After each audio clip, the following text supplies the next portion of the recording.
আসসালামু আলাইকুম ভিউয়ার্স, আবারও স্বাগত আমাদের চ্যানেলে। ধন্যবাদ আবারও আমাদের দেখার জন্য। তো আজকেও একটি ভিডিও নিয়ে এসেছি আপনাদের জন্য। তো ভিডিওটি হয়তো আগে পরে অনেকেই দেখেছেন, তারপরেও আপনারা মজা পাবেন আশা করি। এই ভিডিওটা দেখানোর জন্য আমি আমার পানি নিয়ে নিচ্ছি এই বোতলটার মধ্যে। আমি এই বোতলটার মধ্যে আগে থেকে একটা ছিদ্র করে রেখেছি। এখানে একটা পাইপ, একটা প্রেশার বোঝাবো, এই পাইপটা আমি ঢোকাবো, যার ফলে আগে থেকে আমি একটু ছিদ্র করে নিয়েছি। পানি নিয়ে নিব বোতলটার মধ্যে।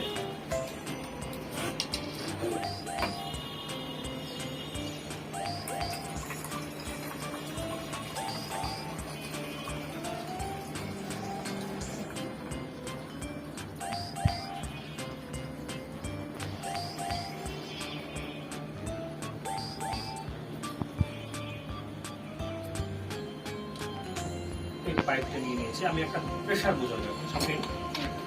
এখান দিয়ে এই গ্লাসের মধ্যে এই কলটা থেকে পানি পড়বে। কি করতে হবে সেই জন্য আমাকে একটা প্রেশার দিতে হবে। এই পানিটার মধ্যে একটা প্রেশার সৃষ্টি করতে হবে।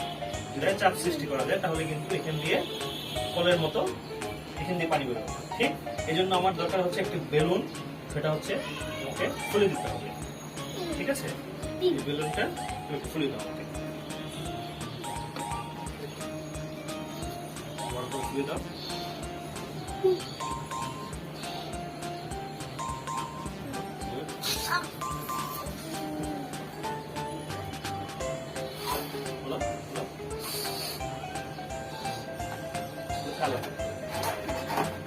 কষ্ট করে এই জায়গাটা ধরো, যাতে বাতাসটা বের না হয়ে যায়।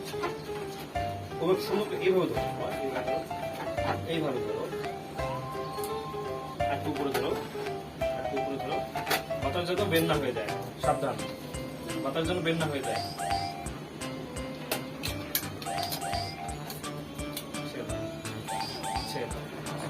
এখন আমরা একটা প্রেশার লাগিয়ে দিলাম এখানে।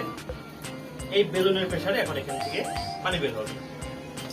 বাহ, পানি বের হওয়া শুরু করেছে। বেলুনটা ছেড়ে দিয়েছি।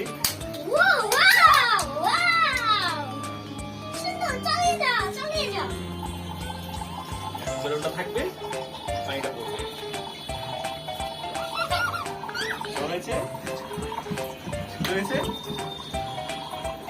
এটা কল হয়ে গেছে। এখন যতক্ষণ পর্যন্ত পাইপটা বড় থাকবে ততক্ষণ পর্যন্ত পানিটা পড়তে থাকবে। পাইপ শেষ হয়ে আসতেছে, এই জন্য বেলুনের বাতাস শেষ হয়ে গেলে চাপ শেষ হয়ে যাবে এবং পানিটাও আস্তে আস্তে, বেলুনের ভাব কমে আসতেছে, পানি কমে আসতেছে। দেখুন আমাদের বেলুনের বাতাস শেষ হওয়ার সাথে সাথে কল বন্ধ হয়ে গেছে। এই বেলুনটার বাতাসটা এই পানিটার মধ্যে চাপ সৃষ্টি করেছিল।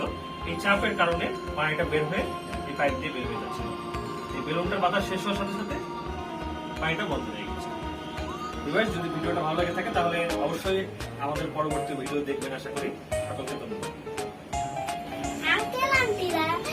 অবশ্যই লাইক আর কমেন্ট করবেন। আমাদের ভিডিওটা কেমন লাগলো জানাবেন।